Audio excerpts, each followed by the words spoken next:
Hello, everybody, including everybody that just came in on a raid that I was not expecting. But welcome to a special edition of the show where we will be talking about the history of Middle Earth. Welcome to everybody that was in Steve's chat. You probably just saw me in Steve's chat a little while ago, but I'm Shane. I teach history and sociology at college. Normally, I would be doing history stuff here on stream, and we'll be doing history stuff today, but not really in the same kind of history that most people would be thinking, because I'm also a gigantic Tolkien nerd, and I really like talking about Middle Earth. So we have been doing History of Middle Earth streams every 100 followers. You expected the Smeagol voice. I can do the Smeagol voice. At one point, when I first started doing streaming and started figuring out stream point redemptions, I had a redemption for do an impression.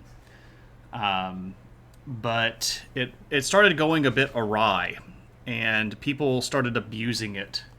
And instead of saying something like, hey, do an impression of this person, they were starting to give me these very elaborate scenarios where it was like, do an impression of Godzilla and Godzilla and Rodan at a date, and they're arguing, but a dolphin who is their waiter keeps interrupting them. And so I just got rid of the redemption because it started getting ridiculous. Hey, Middle Earth is real history. Yeah, if we take the original early 1900s intent of Tolkien, he was really just sort of writing a new history of the existing Earth, right? Who would ever abuse channel points, right? Matt, good to see you. Frank, aloha. Steven, thanks so much for the raid, and welcome again to everybody that came from Steve's chat, and to everybody else that might be tuning in. So we're going to be talking about Middle Earth tonight, which is a big deal for me. I'm a big Tolkien fan. And this is sort of an idea that came out of people asking me a lot of questions about stuff. They figured out I really like Tolkien, and they were like, hey, what about this and what about that? So that's sort of where the origin, I guess, of these particular discussions came from. And I very much look forward to them. But as always, I need to take a brief moment to thank everybody because I passed 1,200 followers. That's the whole reason that we're here. And that's a fairly big milestone for some small little niche streamer like me. I know that there are a lot of other people that have, tens of thousands, if not hundreds of thousands of followers on Twitch.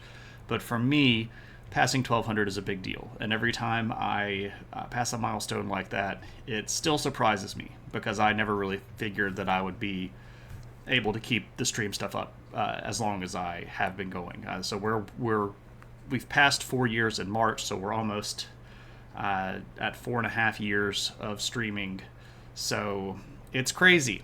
It's just crazy stuff. But thank you to everybody that has followed, and everybody that shows up. Even if you're just very quietly lurking in the background, I do appreciate your attention and your willingness to continue to show up week after week, because that's what makes it work, right? So, yeah, we are here. We're having a good time. We're going to talk about Middle Earth. As a reminder, if you haven't been around for... That's a giant chonky horse, Frank. If you haven't been around for a History of Middle Earth stream prior to this one, I know that we've actually had some new regulars that have shown up since the last time I've done one of these. I have disabled all of the point redemptions for this particular stream. I'll turn those back on when we get back to the regularly scheduled history streams. The reason I turned them off is because I want to try my best to stay on topic tonight. And inevitably what would end up happening if we would get into the middle of a History of Middle Earth stream is that someone would redeem an adventure hat and say, hey, show me pictures from where you were in Turkey. Or somebody would be like, hey, what's in the news? And talk about this thing that just happened. So For tonight, we're really going to try to stay in Middle Earth, and we're going to try to stay on topic within the umbrella of Tolkien lore. And we're going to do our best to get through this without spending an inordinately long amount of time. These streams do have a tendency to go a little bit long. Perhaps it's because I ramble. I don't know. But this is another reason why I've sort of attempted to streamline the process by getting rid of the point redemptions just for this stream. What's up, Allie? I don't know if you can see the giant, glorious chunky horse above you in chat, but Allie is the artist that is responsible for the chunky horse. Predict the future is also cheating with Middle Earth streams too. Yeah, this is true, right? Because I kind of already know what's going to happen. Because, I've read all of the books and stuff. So, the chunkiest, indeed. Okay, so, to catch anybody up that hasn't been around for the previous installments, this is number 12. So, if you were not around for the previous 11 streams of the history of Middle Earth, let me give you a little bit of background to kind of set you up that's going to play into what we're talking about today. What's up, Cliff? How's it going? Desulion. Maybe? I'm not sure. So, here's what's happened. The Earth, as we understand it in the Middle Earth lore, got created way, way a long time ago. It's actually called Arda. And it was made by a group of people called the Valar and another sort of group of their helpers called the Maiar. And they made various versions of the Earth. It got chaotic. The big bad was this guy named Morgoth. He showed up, he wrecked a lot of things, he was constantly destroying things. The elves eventually woke up, and the gods went to find the elves. The elves listened to the gods a little bit, and some of them followed the gods back to this place called Aman, which is another continent, basically, where they live in perfect peace and harmony in a realm called Valinor. And some of the elves made these really cool things called Silmarils. These are these jewels. They got stolen by the big bad, who went back to Middle Earth. A big chunk of the elves followed him to Middle Earth, swearing this oath that they would recover the gems. A whole bunch of stuff happens. The gems eventually do get recovered after a very long and arduous trek where lots of bad things happen. Good people end up dying. The heroes of the age triumph, but then die. It's a very long story. We've gone through it over the course of 11 streams. But at the end of what we call the First Age, this is actually thousands of years of history, there's a big war called the War of Wrath. And what happens is the gods from Valinor show up in Middle Earth to help the elves, some of the men, and some of the dwarves fight the armies of the big bad, this guy named Morgoth. And they defeat him, but in the process of defeating him, the world literally gets wrecked, and about a quarter of the continent along the western seaboard literally falls into the ocean. This large region called Beleriand, which was the home of a lot of these big elven kingdoms in the First Age. But at the end of the War of Wrath, the bad guy, the big bad, is defeated. He gets chained up and thrown into basically a hole that's outside of creation to wait for the end of times. And the good men that were on the side of the gods and the elves and the dwarves are sort of left to pick up the pieces after this big war. And that's what starts what we call the Second Age. And that's what we're going to be focusing on tonight in the stream. We're going to be talking about what happens after this big war, how they cope, and we're mostly going to be looking at how they organize themselves into kingdoms and realms. So that's sort of the purpose of tonight. This is sort of like setting up the chessboard for the Second Age. We're going to talk about a lot of the different pieces, who's in control, where the big named people are, what's going to be important later on, and this is going to be a lot of stuff that's going to start sounding a lot more familiar, especially if your only exposure to Tolkien is stuff like the movies of Lord of the Rings or the Hobbit movies. We're going to be talking about a lot of stuff that plays more closely into that particular time period. And one of the things that's going to be much more familiar to us is looking at the map. And this is our map. Oop, gotta tuck this back. This is our map of the Second Age. What's up, Snowlock? A hole that's outside of creation, like Cleveland. I've been to Cleveland. It's not so bad. Here we have Aman, which again is this big continent where we have Valinor. So this is where the gods live, right? And then we have this island right here, which is where the kingdom of Numenor is. The island itself is called Elena. We'll talk about that in just a second. But if we zoom in up here, we're going to start seeing stuff that looks a lot more familiar, right? If you are familiar with the map in Lord of the Rings, this map is going to look very similar. Now, they're going to have different titles, and there are going to be things on this map that do not exist by the time we get to the Lord of the Rings, and there are going to be things on this map right now that don't exist at the beginning of the Second Age. For example, Imladris right here, which we know later on as Rivendell, at this time period, at the beginning, had not been founded. Neither had Ostil Edil, which is the capital of Eregion, which has not been founded, nor has this city right here, Vignalande, been founded.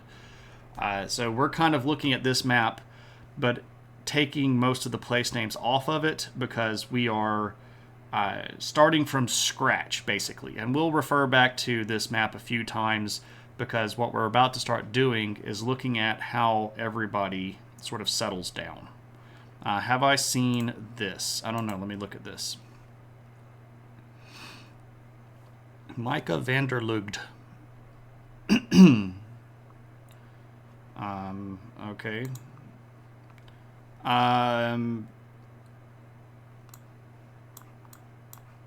I have not seen this. But this looks like a map from the Third Age. Specifically because it labels the greenwood Mirkwood, and that doesn't happen until the Third Age. But it also lists Arnor. But anyway, yeah, that's pretty neat. I could maybe piddle around with that a little bit later on, but you thought the 3D version was kind of cool? Yeah, I mean it's interesting, and we know a lot of that stuff is in that level of relief because Tolkien drew most of the stuff in relief like that, which is pretty crazy. Okay, so if we're starting in the Middle Age, we're going to have a lot of different players and a lot of different people and a lot of different polities and politics, and all these different groups are going to show up. Let us start by talking about the Elven Kingdom of Lindon. Okay, so Lindon, if we look at it on the map, is this region. So this is in the far north and west of Middle-earth during the Second Age. And it's based around the Blue Mountains here, the Gulf of Lune. This gulf is a new geographic feature after the collapse of all of this land out here during the War of Wrath. But we see Lindon stretching this way, and we see a couple of different places that are kind of important. We have Forlinden and Harlinden, which is basically the one that's a long way away, and the one that's over here. And we see this little city right here. It's called Mithland. But all of this region right here is where, for the earliest part of the Second Age, this is going to be where most of the elves are going to hang out. Not all of the elves, but it's going to be where most of the elves hang out. Now, at the end of the First Age, the gods give all of the elves in Middle-earth the opportunity to go back with them to the Blessed Realm. And a lot of the elves do take that option. A really, really big portion of the population does. But not all of them. There are some that are still very tied through love or kinship or friendship to Middle-earth. And there are many of them that are what we would call farsighted or can foresee things. This isn't exactly like telling the future. It's more like they're so in tune with stuff. They just kind of have these premonitions, right? They just know that the stuff hasn't all been rooted out, right? Especially the big lieutenant of Morgoth, this guy named Sauron, is still hanging around in Middle-earth, and there are still bad things in Middle-earth that need to be handled. So a big chunk of the elves leave, but not all of them. And they're going to be settled around 3 big cities in the Kingdom of Lindon, and we'll start with Mithlond. I guess I could probably type this like, maybe so. If I could type, right? We all know that I can't type and talk at the same time. So in tune with is particularly an apt phrase. Yeah. I didn't plan that on purpose, but that plays into it, right? So Mithlond. Now, Mithlond is what we would call the Grey Havens. And this is a sketch of the Grey Havens that Alan Lee did for concept art for the creation of Lord of the Rings. And it is a very big bay. And you can see here docks. These docks are the most important part of the Grey Havens. And the reason these docks are important is because they are where elves can go if they want to get on a ship and go to the Blessed Realm. So if for whatever reason they decide that their time in Middle-earth is done, they can go to the Grey Havens, get on a ship, and sail to the west. Now, this is ruled over by a guy named Círdan. Círdan is one of the oldest named elves that we have, period, that's left in Middle-earth at this point. Techman, what's up? Elves didn't need dead sandworms. That's true. Chris T.S., how's it going, man? So Círdan is a very well-respected elf. He is one of the elves that did not originally leave Middle-earth. He had been in Middle-earth the whole time. And so when the gods initially called the elves over, he did not leave. He started to leave, but then he didn't. Anyway, there's a whole story behind all of this stuff that we've told before. Big, powerful, very well-respected elf, and is the greatest shipmaker of the elves that still exists in Middle-earth. Even his name, Círdan, isn't his actual name. It's just the title shipwright, the person that can make the ships. Are these locations inspired by real-world locations in any way? Or are they completely products of imagination? Yes and no. And it's very difficult to say how important some of the real-world places that Tolkien went to influenced him, and where the influence started and stopped. We do know that Tolkien had a fascination with shorelines, and this comes from a very early portion of his life. Right after his mother died, he became a ward of the Catholic Church in Birmingham, and the priest that became his overseer slash caregiver slash legal representative, basically, the guy that had custody of him, took J.R.R. and his brother to the coastline and had a little vacation down there just to sort of get away from things. He was young when his mom died, very young, and his brother was younger than that. So he had exposure to a coastline very early in his life, and he frequently went back to the coastal region down in Cornwall to go with his kids and his wife when they were all, growing up. So coasts and coastlines are big for him, and ships are especially big for him, and especially ships that were going to sail to the west. This idea of sailing to the west was one that had fascinated him, going all the way back to when he first kind of became interested in creating a world. The first thing that he ever wrote in Middle Earth was a poem about this mariner that made a big sort of northern exodus and ended up sailing off into the west. So could the coast of Cornwall, like the Lizard Coast or the regions of the place where he would go to vacation, could these have been a direct influence on his creation of the Grey Havens? Absolutely. But do we have a one-to-one comparison where we know he said this place in Middle Earth is this place in real world? Not specifically for the Grey Havens. There are some places where we know there were like cognates, if you will, like the forests around Doriath, where Beren first encounters Luthien. These are two characters from the First Age, two of the big characters from the First Age. That forest is directly related to the forest that was not too far from his military camp prior to going off to World War I. And we know that he and his wife Edith would go walk in these woods and she would sing. And we know for a fact, because he said so, that the forest that they would walk around in was sort of supposed to directly influence the forest where Beren found Luthien. So there are some times where, yes, we can go, this is that. But in this particular location, I don't know if we can directly say that. That's a good question, though.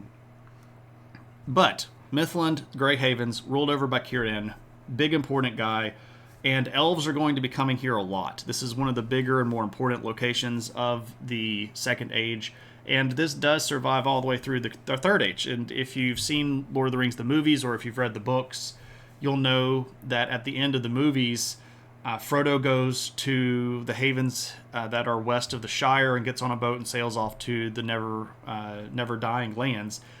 That's the Grey Havens. This is the actual place that we're talking about, where Frodo would have sailed with Gandalf off to Valinor.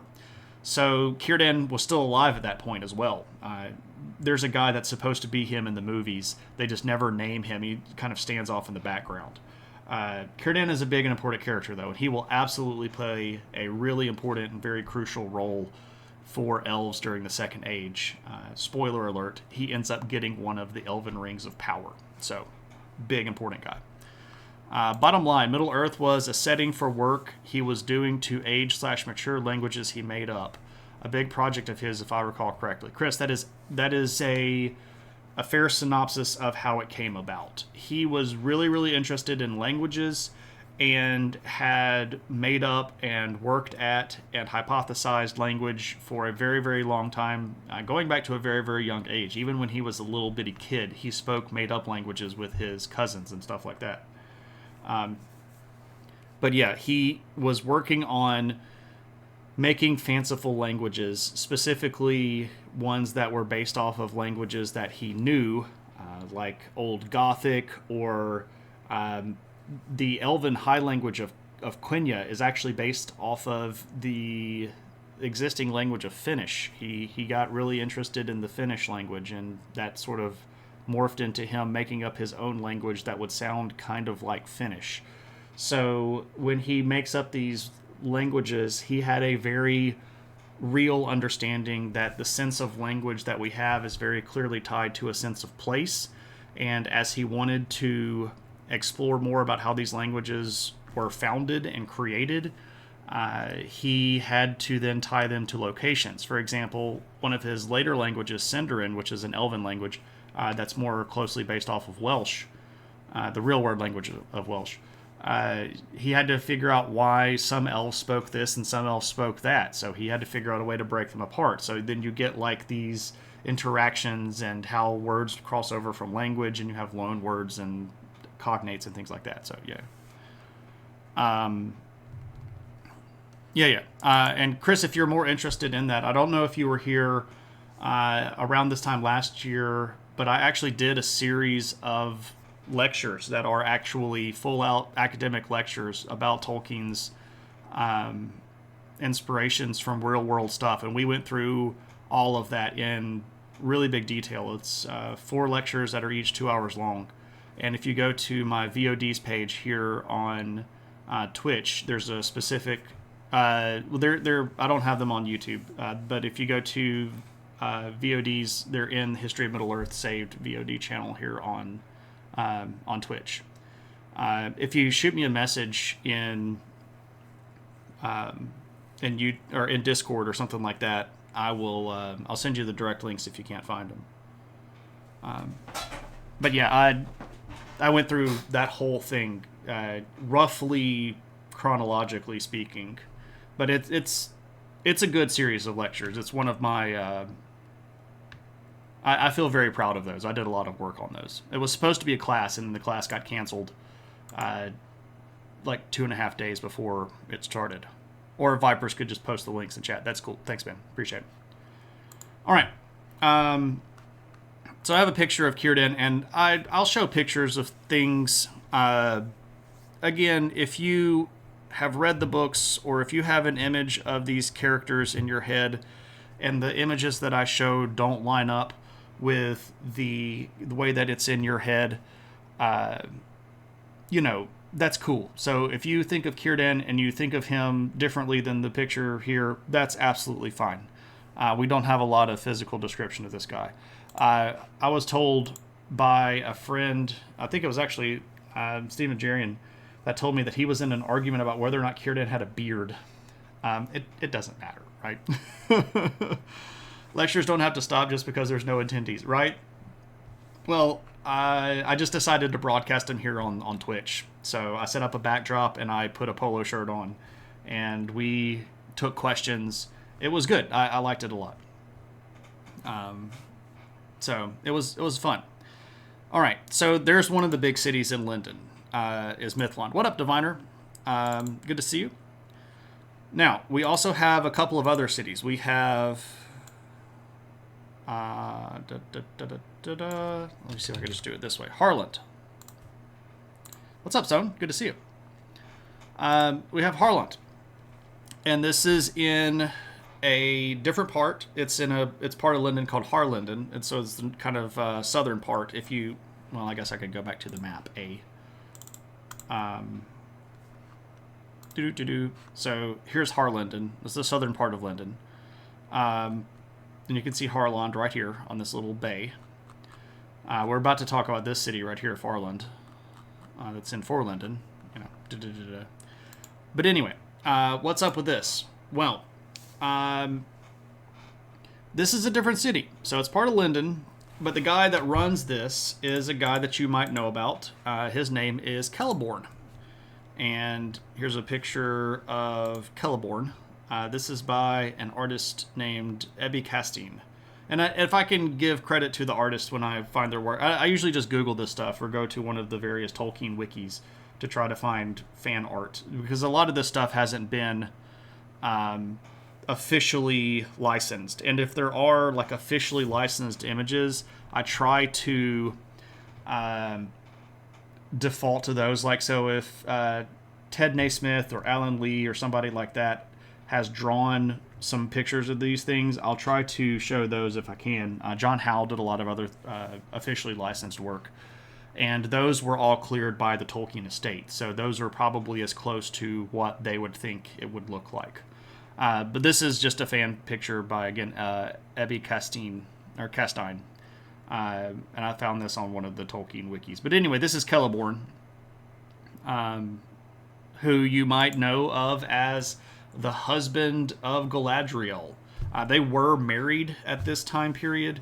Celeborn had been a very important lieutenant in this big First Age kingdom called Doriath. And the city of Harland is going to be mostly people that were elves that never went to the Blessed Realm, and people that used to live in Doriath. So they know Celeborn really well. They end up staying in the city of Harland. And this is kind of where a lot of the elves that were not, I don't know how to say this without really describing this kind of in detail here. There was a bit of a breach between elves that had gone to the Blessed Realm and elves that had stayed in Middle-earth. And elves that go to the Blessed Realm get referred to as High Elves, and there were 3 different types of them. And the ones that came back across the sea chasing the big bad were this group called the Noldor. And the Noldor were the ones that caused pretty much all of the big bad problems in the First Age.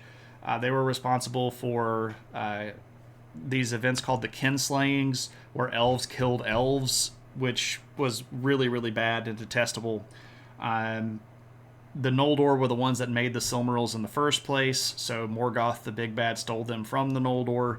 Anyway, the Noldor were the ones that had gone and came back, and they didn't get along very well with the group that had stayed. They're called Sindar. And Círdan was also a Sindar. Celeborn was a Sindar.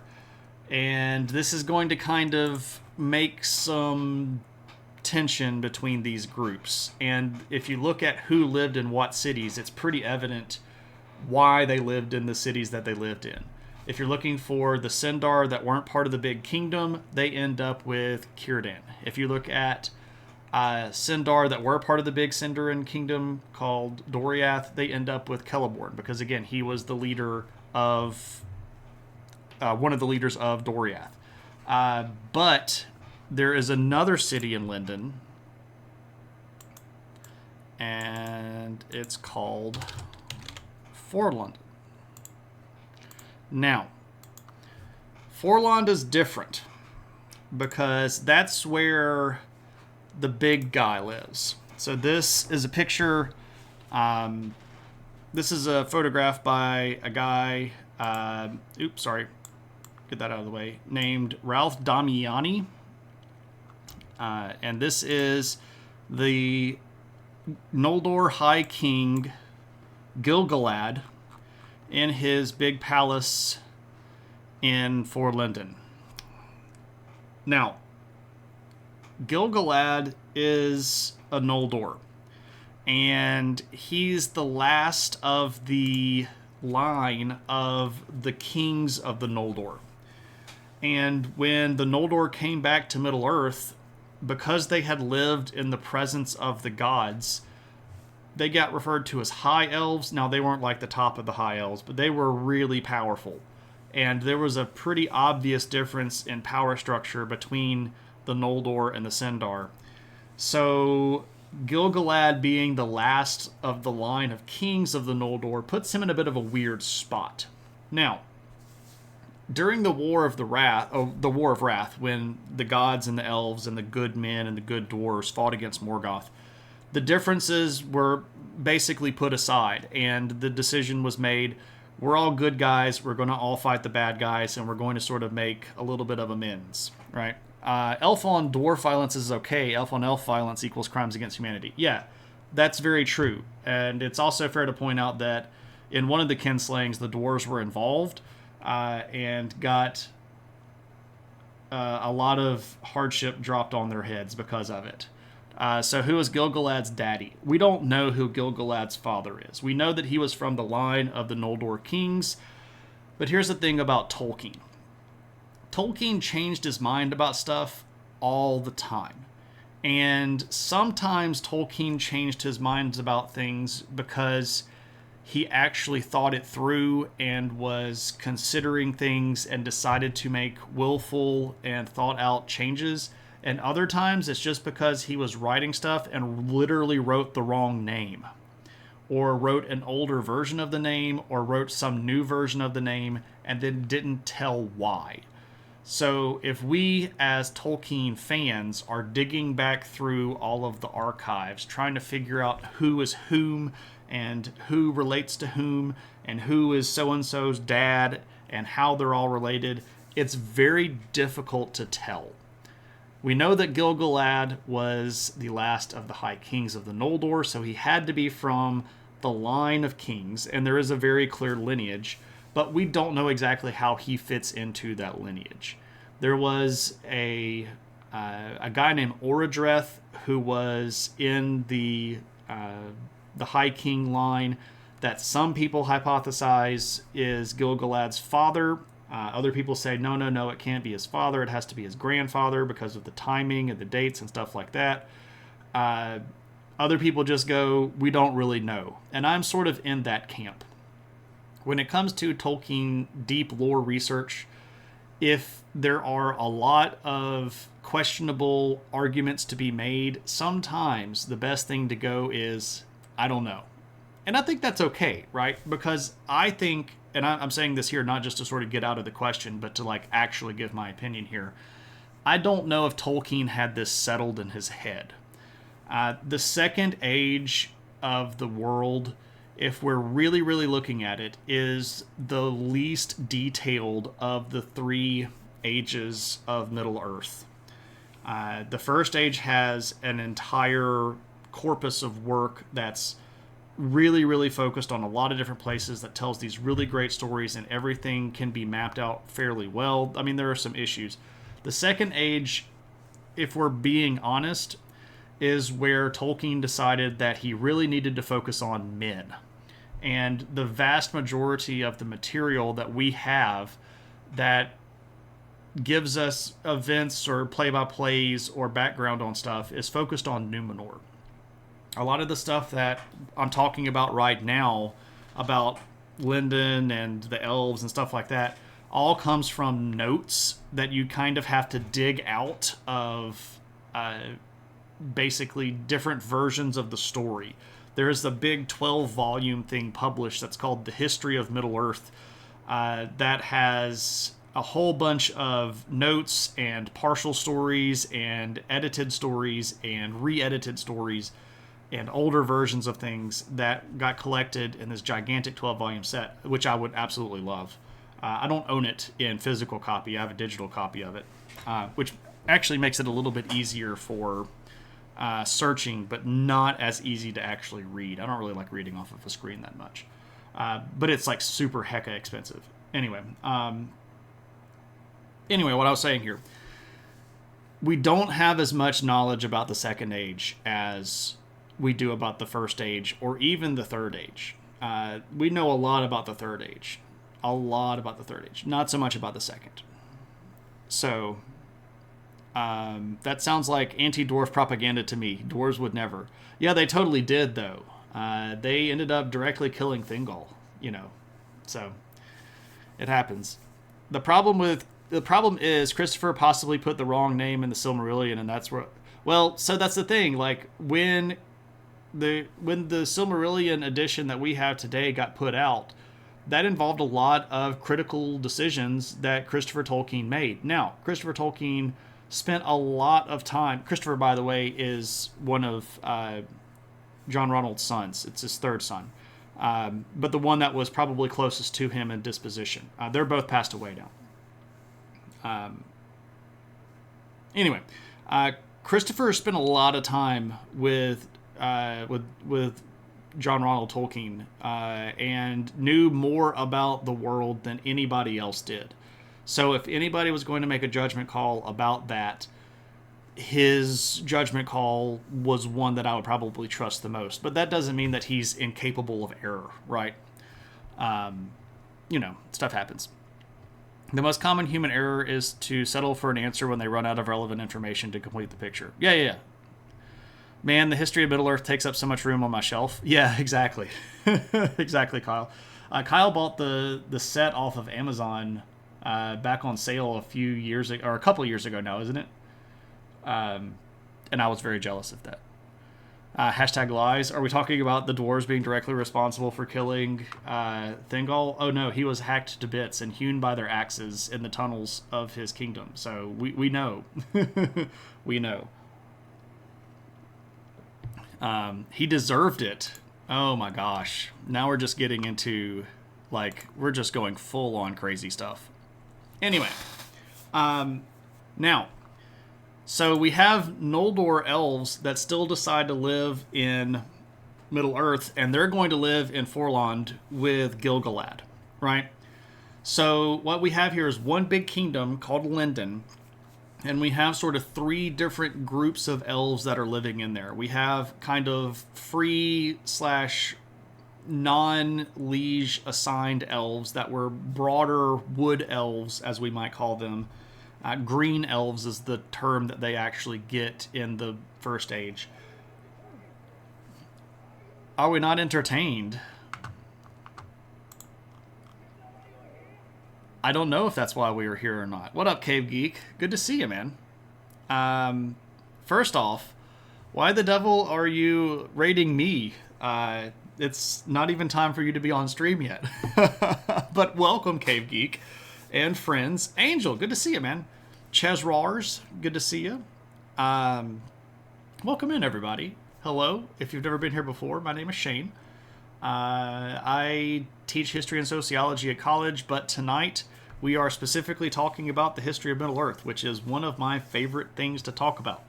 I know more about Middle-earth history than I do about actual places on the Earth history. So, giant nerd. But welcome in, and I hope that you're having a good one. Feel free to ask questions and jump on board. We are talking about the foundation of early kingdoms in the Second Age. And right now we're talking about the Kingdom of Lindon, and we just got through talking about the what might be called the capital city, if you will, called Forland in Lindon. But we can actually take this off because we're kind of done with that. Coincidentally, you just watched an ancient Middle-earth documentary. Interesting. You're painting some minis and watching a horrible Lord of the Rings barely adjacent movie. Okay. What's up? I used to hate facial hair, but then it grew on me. Indeed. Give yourself 50 points for that one. But it's good to see you. Anyway, so Lindon. It's one of the kingdoms of the Second Age. And it's where the King Gil-galad lives. But we have unaligned green elves, we have Sindar that were part of Doriath, and we have Noldor. And they're all in one kingdom. And here we have Gil-galad, who is the last High King of the Noldor. But he does get accepted as the King of Lindon, and this gives him status with all of the elves. But this doesn't necessarily go super great. Not all of the elves are cozy with living under Noldor rule, because of all of the crazy stuff that had happened in the First Age. And this is actually going to start causing a little bit of tension, and it's going to be one of the reasons why we start getting other elven kingdoms that are going to kind of spread out from Lindon. But this is down the line, right? We have almost 3,000 years of history to go through in the Second Age. So we've got a while to go, right? Did he change his name to Windsor? No, he didn't. He was just Gil-galad. Now, all of the elves that live in other places in Middle-earth can still come to Lindon, and they can still set sail to the west if they want to go to the Blessed Realm. That happens quite a bit at the beginning of the Second Age, but by the time we get to the first couple of centuries in, that does seem to slow down, and the population of elves begins to kind of re-increase as they have more kids. Elves having kids isn't a very fast thing. They tend not to have many kids, but you do see elven population grow a little bit, especially towards the middle part of the Second Age. And they do keep this route to the west somewhat guarded. Now, all of the elves that want to have the right given to them by the Valar, who are kind of like super angels, to return to the west, but they don't really want that knowledge of how to get to the west getting out. And there are some reasons for that that will become very, very apparent as we get later into the Second Age. Most notably, they worry about the bad guy figuring out how to get there, and they worry about the other races of Middle-earth trying to figure out how to get there. What up, DCI Banks? Which elven kingdom did Santa get his from? So there aren't elven kingdoms at the poles. There are people that live up in the northern part of Middle-earth. I can even show you where we're talking about here if we go back to the map up here in this place called the Forodwath. And around the Cape of Forokel, we get this place called the Ice Bay. And you have men that live up this way. And they're odd because they live in houses that are made out of ice and they move around on skis and sleds. They end up playing a role in some of the events that we'll talk about later on in the Second Age and some in the Third Age. So there are men up here, but no elves up here. And you asked that question as a bit of a ha-ha, but you know me. I'm going to take anything that I can as an opportunity to talk a little bit more about stuff, right? All right. Let us move on. Speaking of men, let us discuss the kingdom of Spartacus.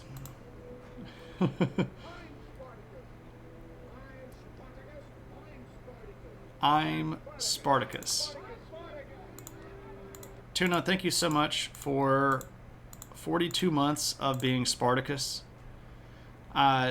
Tuna, as a tier 2 subscriber, gets to use the White Tree of Gondor. We will talk about the sire, as it's referred to, of the White Tree of Gondor in just a little bit. It's this big tree called Nimloth. Which potentially gets planted around this time period. But we'll talk about that in just a little bit. I'm getting a bit ahead of myself. Tuna, thank you so much. Appreciate your support as always. So, we've heard of Numenor, perhaps. If you are familiar with the Lord of the Rings, you'll know about Men of the West, Dunedain. This is the people that were the ancestors of Aragorn, and to a certain extent the ancestors of people in Gondor, though from a different line of people going further back in time. But Numenor, it's a big kingdom of men. Now, first off, why do we have it? What is the deal with it? So, here's the kicker, and here's the story. During the War of Wrath, again, this is the big war that ends the world at the First Age. There were groups of men called Edain. They're from the 3 old houses of men from the First Age. Blah, blah, blah. We've talked about that before. But there were men that fought with the good guys, that fought on the side of the Valar, that fought with the elves, and fought with the good dwarves. And as a gift to them, the Valar raised an island out of the ocean to give them as a gift. This was a repayment for their sacrifice. And this is the island of Elena, and specifically the origin or the original line of kings here is going to come from this guy named Elros. Let me show you this picture. Boo. So this is a guy named Elros. This picture is one that I don't particularly think is 100% accurate, most notably because they have Elros here wearing a crown. The kings of Numenor did not wear crowns at his time. That was a later addition, but you know, you can't expect everybody to know everything all the time. But Elros has pointy ears, and that's why I picked this particular photo of him, because Elros is half elven. He is the brother of Elrond, who you would recognize as the guy that runs Rivendell, Hugo Weaving in the movies, right? There are bad dwarves, and we'll talk about those in a bit. Some people do just like pretty crowns, and that's cool too. It's just historically inaccurate. Dishes aren't doing themselves. Please educate me as you wash them. You're not the only person that washes dishes. We've got a fairly long-time streamer, our stream companion named Schmonite, who very frequently washes dishes while checking out the stream. So there we go. Some people just like pretty crowns. That's true too, and absolutely not all dwarves are good dwarves. And Stephen Nigerian has a bit of a pro-dwarf bias, so we have to be a little bit careful. I do have so Cave. I do have this map of Numenor, but if you wanted to send me a PDF or not a PDF or like a picture of the one that you did, I'd be happy to use it and give you credit for it. So this is a map that came out of one of the books that Tolkien actually wrote. So this is like one of his maps, and the map that Cave Geek is referring to is actually this thing right here, which I have a print of, and I don't know if you can see that because of the way that the light is, but Cave Geek did a really beautiful map here of Numenor from the Second Age. And Cave, you should feel free at this point to plug your website so that people can go buy prints of that, because that's absolutely beautiful, and people should go buy prints of it. Is that Captain Canuck? No, that we have a. So this is Gundam Wing Zero Custom from the Endless Waltz movie. This is by J.M. Dragunis. This is a print of the Ninja Turtles that's signed by Kevin Eastman. This is, there we go. This is Elektra, as drawn by Jeff DeCall. This, this, I have to point weirdly. This is Boba Fett, as drawn by Chrissy Zulo.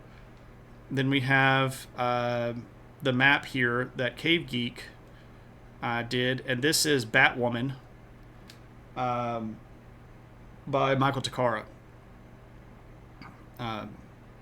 So I just have, I really like art, and I have a lot of it on my walls. This is the Riddler, who's my favorite Batman villain, painted by my wife Brittany, who's a freaking amazing artist, and that's why he gets to be in the middle of all of the, like, the shrine of plastic stuff. Chrissy Zulo Boba Fett, yep, and she signed it, so I mean it's authentic. Yeah, absolutely. Yeah, so everybody click the link there for Cave Geek, and you can get not just the Middle Earth map, not just the Numenor map. Cave Geek has also done Hobbit maps, so the map that Thror originally made that he gave to Thrain, who gave to then Gandalf, who ended up giving it to Thorin in The Hobbit, the one that shows the way into the Lonely Mountain. Cave Geek did a version of that you can buy a print of. Cave Geek also did one of the Third Age, so the one that would be more familiar to us if we're looking at the one from Lord of the Rings. And he just finished doing one for the First Age, which would show the world the way that it looked prior to the War of Wrath, when everything fell into the ocean. And all of them are beautiful works of art, and you should absolutely go buy prints from my friend Cave Geek.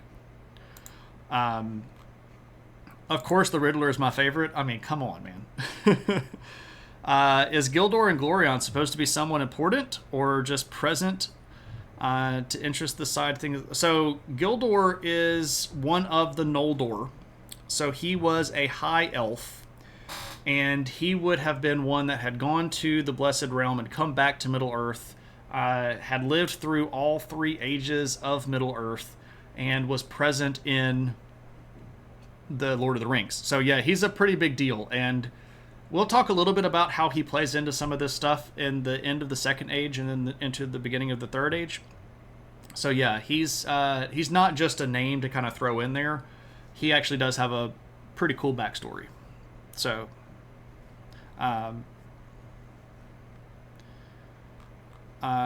just sent me a link on Facebook to a large JPEG of the Numenor map. Okay, cool. Let me see if I can download that really quick.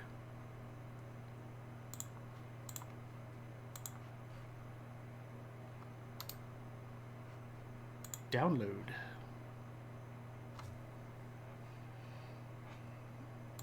Open file. All right, so we're going to use that from now on instead of the one that I had. So let's go back and look at the island of Elena again. And this is the map that Cave Geek made. By the way, when he makes these are made on buckskin, and he burns all of these lines into the hide with a pyrography tool.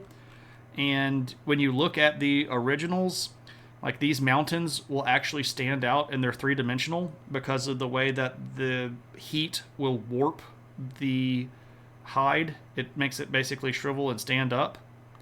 So like this compass here is an additional piece that got put on. All of this decoration is hand painted, and you can commission him to make a map for you if you want. But yeah, we'll use this anyway. The island here is called Elena, and the kingdom that's founded on it is called Numenor. And they're made with Jim, right? I've helped a wee bit, but not as much as Jim. Jim. Okay, so I know that people go like, "Oh, dang, that guy Shane, whew, man, he knows a lot about Tolkien." There are a few people that I would hands down go, "No, that guy knows more about Tolkien than I do," and one of them is a guy named Jim, who is a friend of myself and Cave Geek, who that guy knows his Tolkien, right? He's really, really smart. DCI Banks asks, when you have me not, you want me, but when you have me, you do not know. What am I? When you have me not, you want me, but when you have me, you do not know. I don't have time to sit here and think about riddles. You're freaking me out. Your friend has an autographed picture of the Riddler by Frank Gorshin. Oh, that's cool. Yeah, they are very beautiful. All right. Back on track. What's up with Numenor? What's going on with them? Well, the Valar had pulled this island up out of the ocean, made it specifically for the good men that had fought with them. Elros, who was half elven and half human, got to make a choice whether or not he wanted to live as a man or as an elf, and he chose to live as a man. So the gods, I keep saying gods, they're not really gods. They're like angelic beings with superpowers.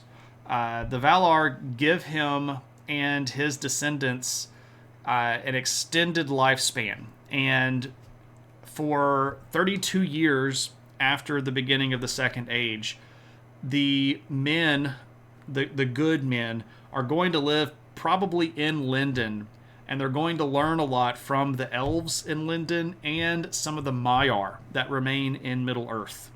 And in the process of these 3 decades of staying in the presence of elves and these Maiar, and after receiving the blessings of the Valar to have very long extended lifespans, the Numenorians are going to get kind of like supercharged.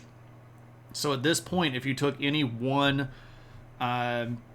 man of the Edain and put him against any one man from anywhere else on Middle-earth, the guy from Edain lineage or the Numenorians are going to be able to kick their butt. Some of the Numenorians get to the point later on where they are a match for elves in combat, and some of the kingdoms of the elves are not going to be as strong as Numenor later on in the Second Age. The Numenorians are superpowered men, right?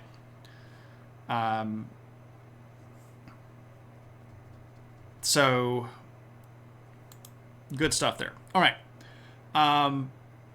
Elros decides to become human. Again, this is part of the larger thing. They get moved out to the island on ships made by the elves, and they're going to establish themselves the kingdom of Numenor. And there are a few things that we can talk about on the island of Numenor specifically. But first, what we need to do is explain what's going on with Numenor itself. So, Numenor is the name of a kingdom. It is not the name of the island, right? Now, if you say Numenor, it is the territory on the island initially, and a lot of people are going to know what you're talking about if you refer to Numenor. Like, oh, when Numenor sank, they're going to know that you're talking about the island, but the island, again, is named Elena, and Numenor is the kingdom.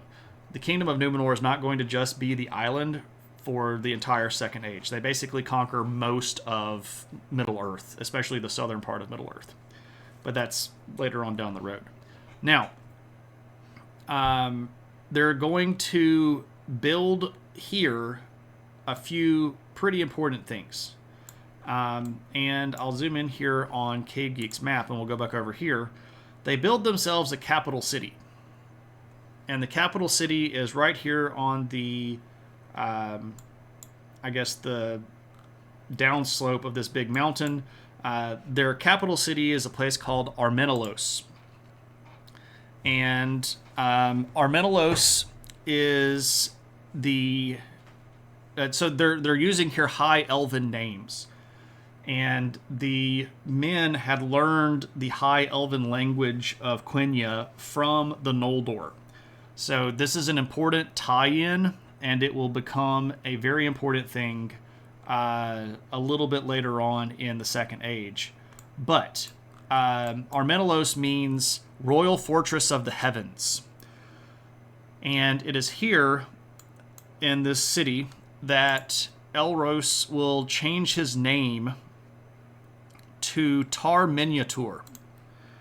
And this is in High Elven, and in the Quenya language it means basically just the first king. So he's going to be the first king of this new realm of men. And he's going to be the guy that's really big and really in charge. He, by the way, lives for like 500 years, so we're not going to cover his entire rule tonight. So would you think... So who would, I think, could portray the other Ishtari that hadn't got screen or stage time? So if I'm trying to pick people that would play the other wizards... So we had, of course, Christopher Lee that played Saruman and did an excellent job. Christopher Lee, by the way, was a super duper huge Tolkien fan from like the beginning, and like that guy was correcting people on set with Tolkien lore, right? Ian McKellen played Gandalf. I don't actually know the name of the guy that played Radagast in the Hobbit movies, but I think he did a fairly decent job. So there are two other wizards that are blue wizards, and they end up going out to the eastern part of Middle-earth and sort of never being heard of again. And there are a lot of speculations about these, but the Istari aren't going to show up until the Third Age. But who would play these other wizards if we had to? I don't know. That's an interesting question. Anthony Hopkins, I think, could play wizened old man pretty well, right? I think he would probably be okay.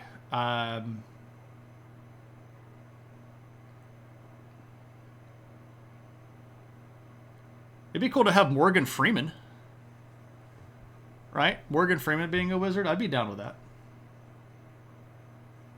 Because I'm just trying to think of older actors that have gravitas, right? Daniel Day-Lewis is retired. So Patrick Stewart would be a great wizard. Yeah, I'd be down with that. He's like a fully Shakespearean trained actor. He'd actually be really good at that, probably. Yeah, he has the voice for it, right? I don't think Daniel Day-Lewis is coming out of retirement. Alatar and Polando. Yeah. Diviner, that's in like really, really low footnote kind of stuff, and it's impressive that you pulled those out. Sylvester McCoy, who was Doctor Who at one point. Okay, cool. Sean Connery. Chris Tucker. I need to write a nerdcore rap about the Second Age with all these names. That's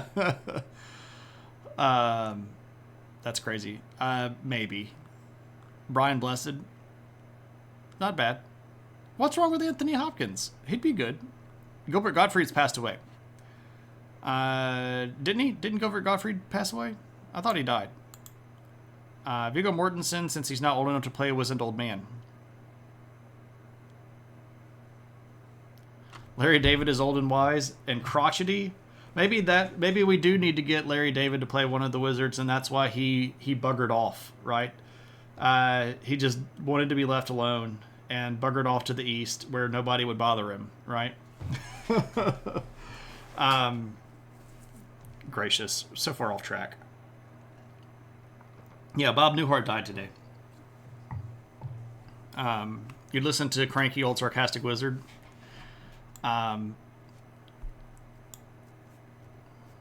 Maybe so. Anyway, so back to Ontesk, back to traffic, because we've got a lot of stuff to cover, and we're not even halfway through yet. This is why Lord of the Rings streams end up going long, right? Anyway, so we have Tar Miniatur, we have Armenelos, we have a kingdom established on the island of Elena that's called Numenor. We start developing this concept of what makes a kingdom, and we start developing things that are going to be the regalia, and there are relics of older kingdoms of men or older people that were very important to men, and these are going to play their way into the regalia of office. For example, there's this thing. This is the modern reproduction of the Ring of Barahir. Barahir was one of the first men way back in the First Age to swear allegiance to Elvenkind, and this ring was given to him as a symbol of his friendship with the elves. So that becomes part of the regalia. By the way, if you watch Lord of the Rings, you'll see that Viggo Mortensen in the movie wears that ring because that was passed down through the lineage from father to son, from Barahir in the First Age all the way to Aragorn, who is probably about, if we're doing math, about 7,000 years later, right? So the ring that he's wearing is pretty old. So yeah, there seems to be back and forth of king names in Numenor. Yeah, so we have ruling names, and they're going to originally be in Quenya, and they're going to take these as symbols of their friendship with the elves. That changes later when they start taking throne names in their own language. But that's later in the Second Age, and we'll let that be later in the Second Age. The Sword of Thingol, which is this sword called Arenruth. Thingol was a king of Doriath. The Elros, the lord of the Numenorians, the first king of Numenorians, is related to Thingol through lines of ancestry that go back through Luthien. So he has his sword as a symbol of office. We also have the Axe of Tuor, this thing called Dramborleg. Tuor was a man in the service of the Elven kings, specifically the king of Gondolin, and was Elros' father. And we have the Scepter of Kings, which gets made at this time and stands as his symbol of authority. So there is no crown at this point, there's a scepter. That scepter is actually really important because it's going to be very symbolic and very important in some of the later political wranglings that happen inside of Numenor. But we got our big capital.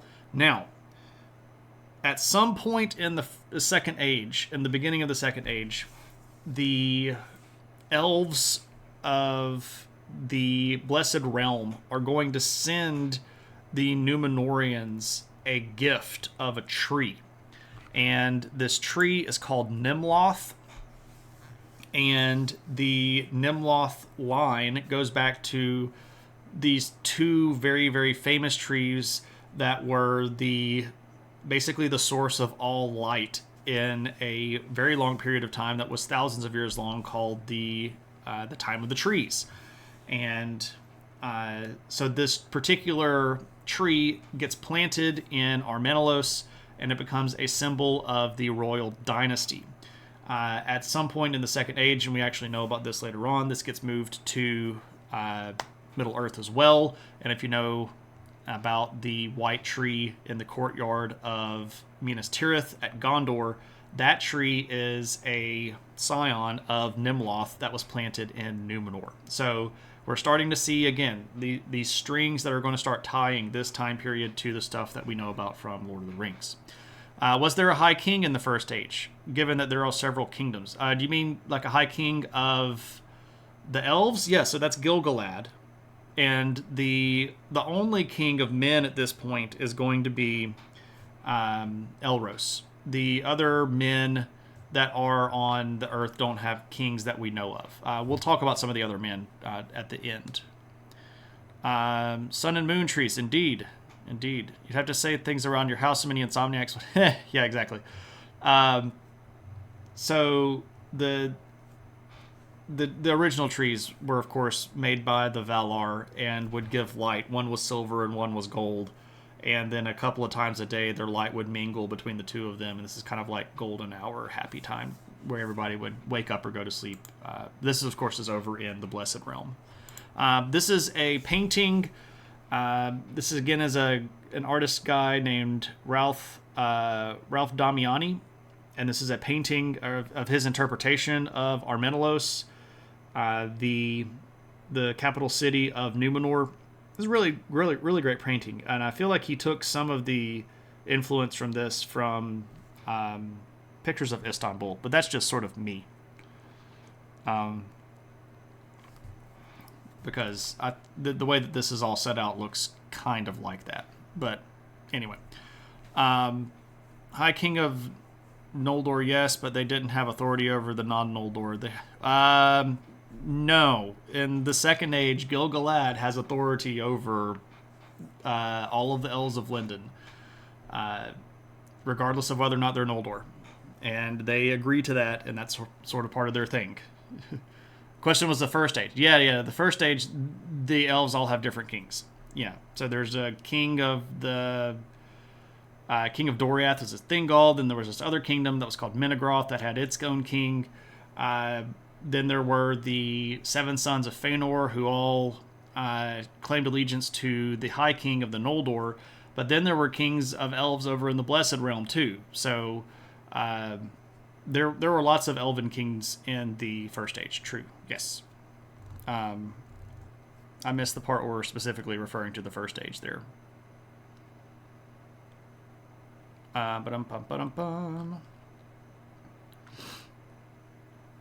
Okay. So we've got Lindon, where the majority of elves in Middle Earth are going to be located. Numenor, where the hardiest and best of men. Oh, I completely forgot to talk about Meneltarmer. We need to do that briefly and quickly, because again, we're now an hour and 15 minutes in, and we basically just passed halfway. Here in the middle of the map, we see this very, very tall peak that is surrounded by eagles. And this is on purpose. This is the mountain of Meneltarma.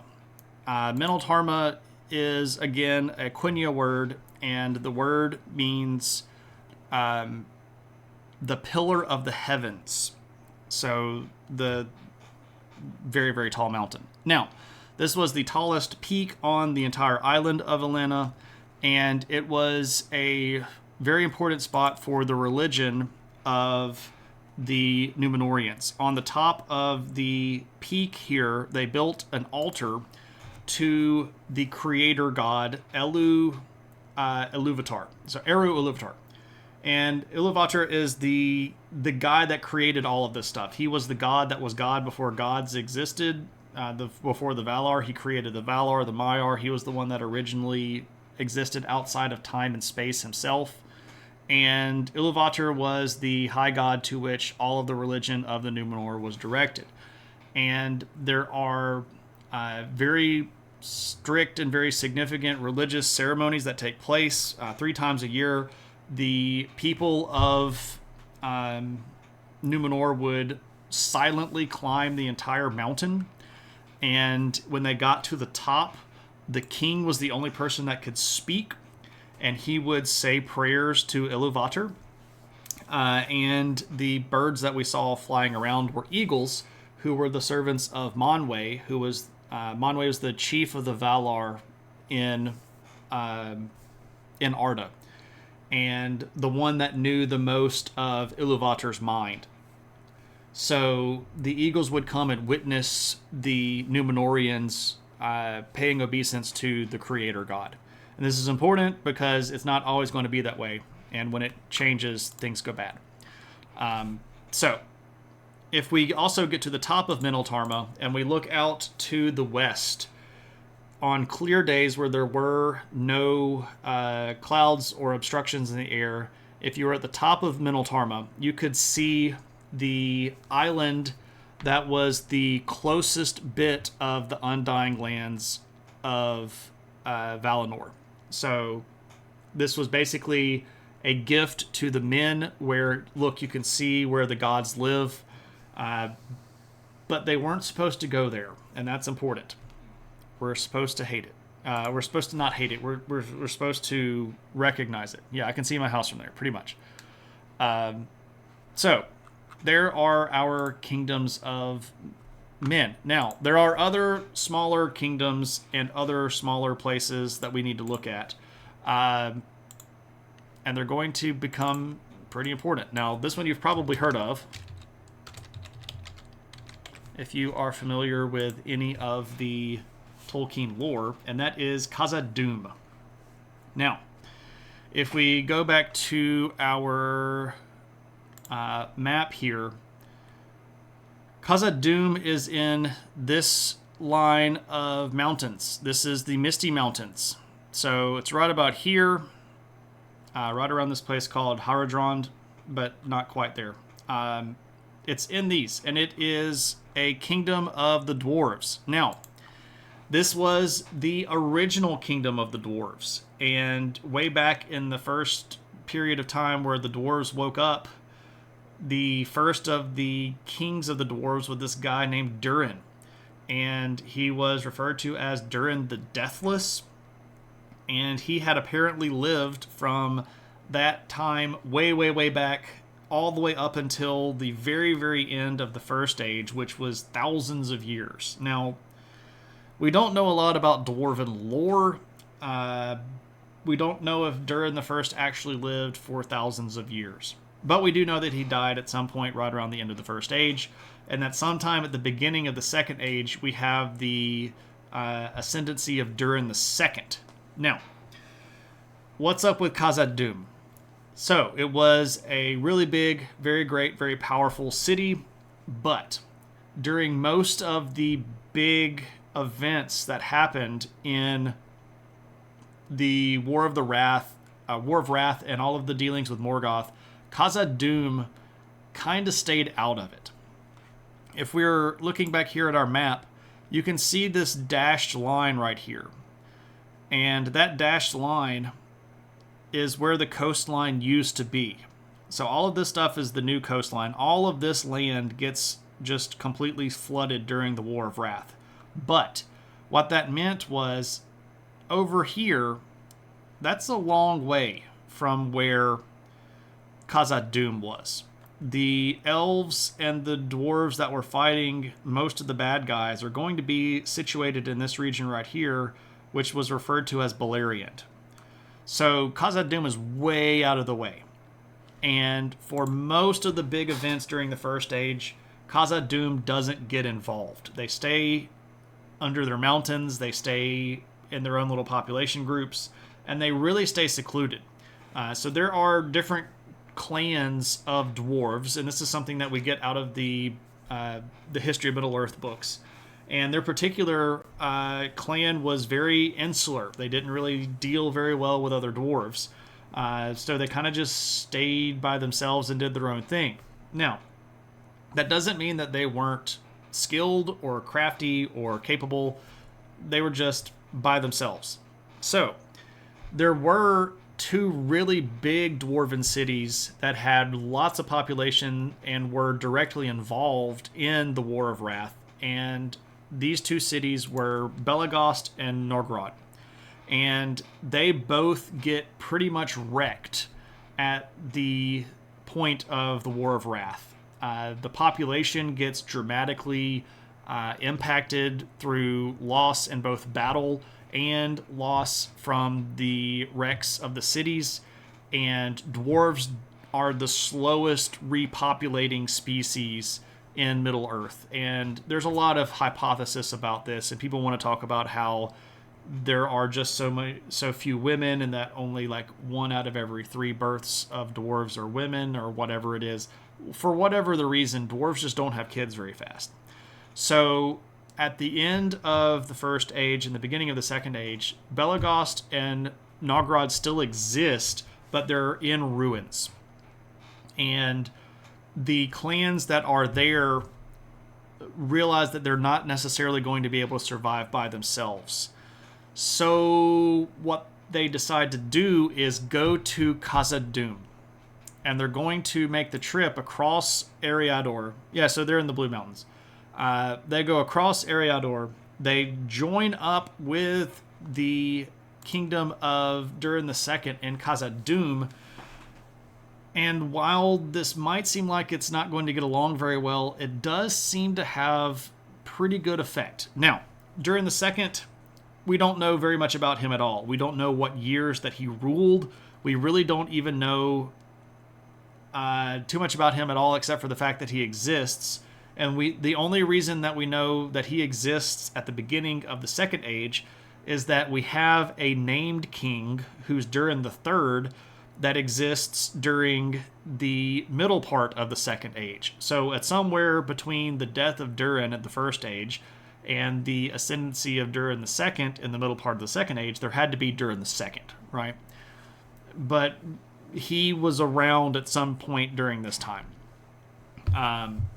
So, about 40, in the year 40 in the Second Age, these dwarves of Belegost and Nogrod are going to pack up, they're going to go to Khazad-dûm, and they're going to basically join all of their clans together. The clan of Durin, their clan is called the Longbeard clan, if anybody's interested. Their clan is going to remain in the driver's seat, probably because their population was way bigger. Even though the dwarves that were coming from the Blue Mountains are going to bring with them really, really skilled people. So people that were really skilled in mining, very, very skilled in armor and weapon making, in jewelry making, in crafting. If you know anything about World in the First Age, you'll maybe remember the dwarven smith Telkar, who was the greatest dwarven smith of history. He's the guy that made the sword that Aragorn ends up wielding. Of course, it gets remade by the elves at the point that they set out from Rivendell. But Anduril is from the shards of a sword called Narsil that was made by Telkar in the First Age. Telkar is probably the guy that also made Glamdring, the sword that Gandalf carries, and a lot of other really important things like the dragon helm that is worn by Turin. He's one of the biggest and most famous of all dwarven smiths, and while he was dead at this point, those people that worked with him and that were in the same city that he worked are the ones that are coming to Khazad-dûm to team up with the dwarves there. So they're bringing with them skill, right? Are these the Durin folk cities or 2 out of the 7 kingdoms? So the Blue Mountain dwarves are 2 of the clans. Then there's the Longbeard clan, and then there are the other clans that exist in other places in Middle Earth, and we'll talk about them a little bit later on. They were like, the Blue Mountain dwarves made good stuff, right? They were some of the ones that made the most priceless artifacts in First Age stuff, right? It's just really, really cool. They also were directly responsible in killing elves and wrecking kingdoms, despite what people that are dwarf apologists might say. Anyway, so with this influx of highly skilled, very talented dwarves, the kingdom of Khazad-dûm is going to begin to expand fairly rapidly. And if we remember that dwarves don't really expand fast in the first place, the fact that it moves as fast as it does is even more remarkable. And Khazad-dûm in the beginning of the First Age is going to end up entering a golden age. And they are going to begin to expand their territory. And this is above ground and below ground. Most of the Khazad-dûm is underground, under the mountains, right? So they're going to build more places to live. They're going to expand their mining. They're going to expand their population centers. Why were they on the trail of the Lonesome Pine? I don't get that reference, Viper. If I'm missing something very obvious, I'll be happy to admit that I was missing it, but I don't exactly know what we're talking about there. The Blue Mountains. Oh, okay. Yeah, no. But no. Anyway, so dwarves are getting big, and around this time, they're going to hit Mithril. Now, we're going to leave that as a bit of a bookmark, but when the dwarves of Khazad-dûm first find Mithril and start using it to make stuff, this is going to not just expand their territory and power, it's going to light a fire under stuff, and it really, really blows up their coffers full of loot and treasure. And this is alluded to in Lord of the Rings, where Mithril is, of course, super duper rare because the only place that they could really know to find it was in the mines of, at that point, a place called Moria, which is Elven for the Black Pit. And we're going through a bit of an ad, so I'll sort of pause here for just a little bit. And we'll say, does anybody have any questions? And we'll take questions. Dun dun dun. Evenstar Light, welcome in. Is this a reference to Arwen, perhaps, the Evenstar of her people? Arwen Undomiel is the Elven term for Evenstar. Well, Arwen is her name, but Undomiel is the... I'm a giant nerd, by the way, but welcome in. I hope you're having a good one. Feel free to participate at whatever level you are comfortable. Always ignore your comments. Nah. Oh, it is a reference to Arwen. Okay, cool. Welcome in. So you'll be right at home here because we're talking about the history of Middle Earth and we're talking about the Second Age kingdoms. So that's Khazad-dûm. Khazad-dûm is going to be big and it's going to play a very important role in the Second Age. Bookmark. Let's move over to the Greenwood, and we will move over to the Woodland Realm.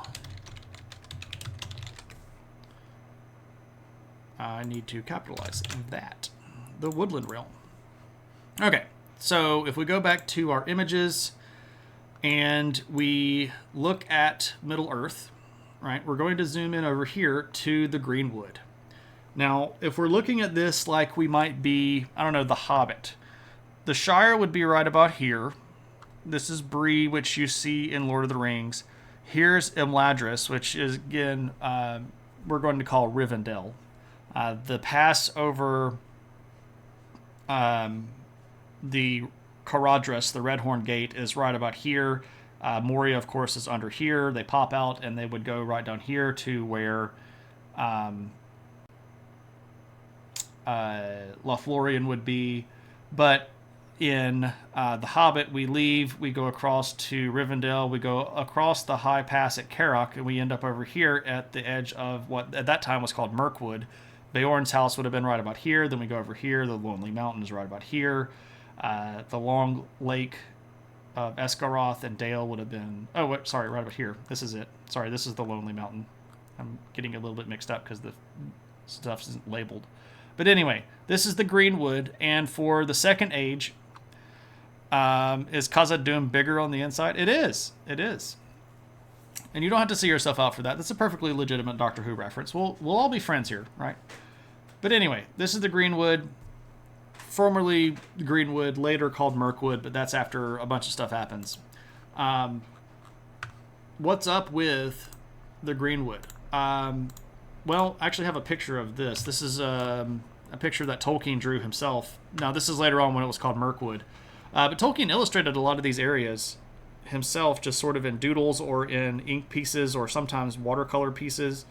He was a rather accomplished artist, and if you are so inclined, you can actually purchase a recently published version of Lord of the Rings that includes a great number of his actual maps and illustrations in the text of Lord of the Rings. So that's pretty cool. I don't have that yet either, but I'd really like it. But this is sort of what you might think when we think this region. Now, what's up with these people? Well, why are we talking about this? Well, there were a lot of elves that didn't really participate a lot in what was going on over in the Beleriand region. Not all of the elves ever got over the Misty Mountains into Eriador or over the Blue Mountains into Beleriand.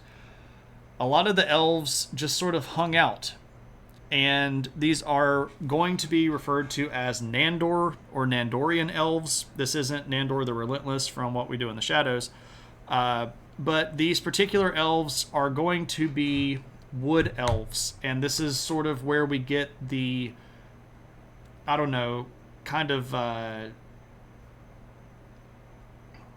don't know exactly what a lot of people would define these people as. They're like woody elves that don't really get into a lot of the big crazy stuff, right? They're more like the elves that you see in The Hobbit than the elves that you see in Lord of the Rings, right? If you've read The Hobbit, you'll know that the elves of the Woodland Realm are just kind of goofy, and they're laid back, and they have big feasts, and they kill bad guys, and they fight spiders, and they kill orcs, and they're all about business when it comes to business. But they're also kind of just, laid back, right? So where do they come from? Well, a lot of those woodland elves are Nandorian elves. These are elves that did not answer the call of the gods. They kind of just hung out in the woods and made their own way and did their own thing. They weren't really ever super organized. Uni students, right? Until, though, the end of the First Age. At the end of the First Age, one of the lieutenants of Doriath is going to cross over the Misty Mountains into the Greenwood, and he's going to bring a lot of the sort of like ranger people of Doriath with him. So Doriath as a kingdom was a very big wooded realm, and they had a lot of people that were very at home in trees, very at home living in caves. The capital of Doriath had a big cave system under it where they lived, and when they leave Beleriand region, what they're looking for is, we want to find a big, cool forest to just kind of hang out with and do our own thing. And they run into these Nandorian elves who had lived in the Greenwood for a long time, and they end up making a friendship with each other. And the guy that puts them together is this dude. And again, this is just a picture that I found on the internet, but I think it's pretty cool looking. This is supposed to depict the Elven king Orofer, who is the first king of the Woodland Realm. So he was again a lieutenant of Doriath under the service of King Thingol, and he brought with him a lot of these Doriath remnants. You like his Bluetooth neck thingy. I don't know, I think that's supposed to be a snake biting its tail, so like an Ouroboros necklace. But this artist is just named Kimberly and does a lot of stuff that gets posted on some of these big Lord of the Rings wikis. Not to be confused with Orofin, the brother of Haldir and Rumil, correct, from Lothlorien later on. Also not to be confused with Orodreth, the guy who might be Gil-galad's dad and was in the line of the High Kings. Diviner apparently knows the lore pretty well, and this is good. I dig it. So keep me honest, right? If I'm saying some garbage, you can tell me that I'm saying some garbage. I don't think I'm saying garbage, though. Anyway, so they establish the Woodland Realm, and they make themselves a capital. The capital is at this place called Amon Lanc. And Amon Lanc means the bald hill. So there's just a big hill that kind of sticks out of the southern part of the Great Wood, and they build themselves a capital city on top of it. Now, this city is where they're going to live for most of the earlier part of the Second Age. This city is something that you may have heard of before. So if you're familiar with The Hobbit, and you know that Gandalf goes off to deal with the Necromancer, or if you're familiar with Lord of the Rings, where Gandalf in the second chapter of Book 2 talks about going into the dungeons of the Necromancer at Dol Guldur. Dol Guldur is the sort of hideout of Sauron, his first hideout in the northern part of Middle-earth. And it is in the ruins of Amon Lanc. So this first city that was built by the Woodland Realm as their original capital, they end up abandoning it, and it ends up falling to Sauron and becomes Dol Guldur, the home of the Necromancer. So, again, we're starting to make lines into Lord of the Rings stuff here a lot faster than we were in the First Age. So, and I'm saying this stuff on purpose because I hope that people can kind of put this stuff together, because I think it's pretty cool. Okay, so that's the Woodland Realm. And it's not particularly big, but it is an important player that will have roles in later things in the Second Age. All right. Last of our kingdoms that we'll talk about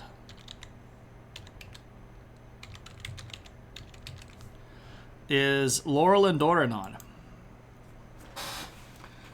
This is the Valley of the River of Singing Gold, right? Now, this word shows up in Lord of the Rings text once. And it's not said by an elf.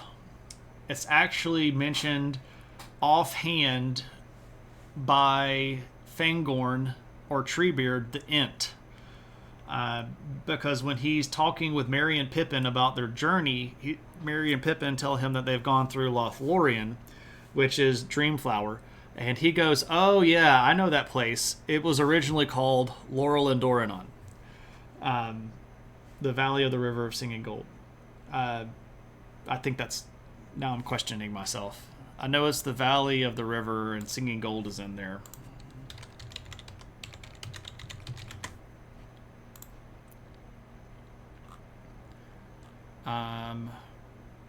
Land of the Valley of Singing Gold. Okay. I was inaccurate. I fixed it. Land of the Valley of Singing Gold. Apologies. I'm sure that you all would have immediately caught me on that and immediately made me translate that correctly. I felt like I needed to look, and I was wrong. I don't know everything. Anyway, if we go all the way back to the First Age, there were elves that were living in this region already. And they were Nandorian elves that were kind of just hanging out in the forest. But there weren't very many, and they weren't really organized. During the Second Age, we're going to get another one of these vassals/lieutenants of Thingol from Doriath named Amdir. And Amdir is going to move over the Misty Mountains with a whole bunch of Sindar elves after the War of Wrath. Now, this is where we can start asking questions about what's going on. Because this actually happens about 100 years or so into the First Age. And one of the questions is, why are elves still leaving Lindon? They're not going to the west to live in Valinor.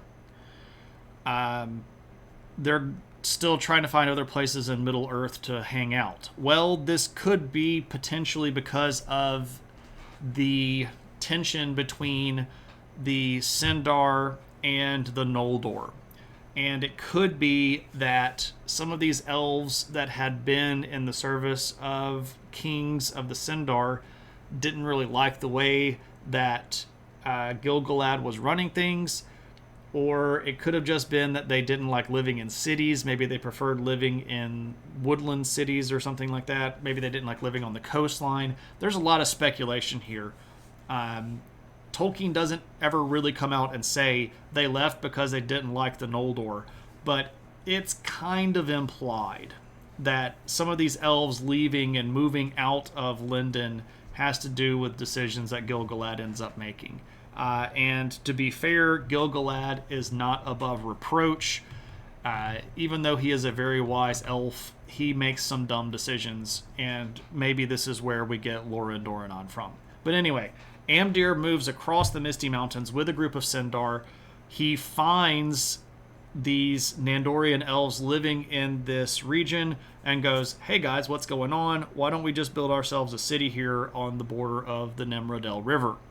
And this goes on to be Cairn Amroth, the city of Galadriel, and Celeborn later on. But this is where Amdir comes from. This is where Lothlorien later comes from, the original motion of Amdir. Cairn Amroth comes from Amdir's son, Amroth.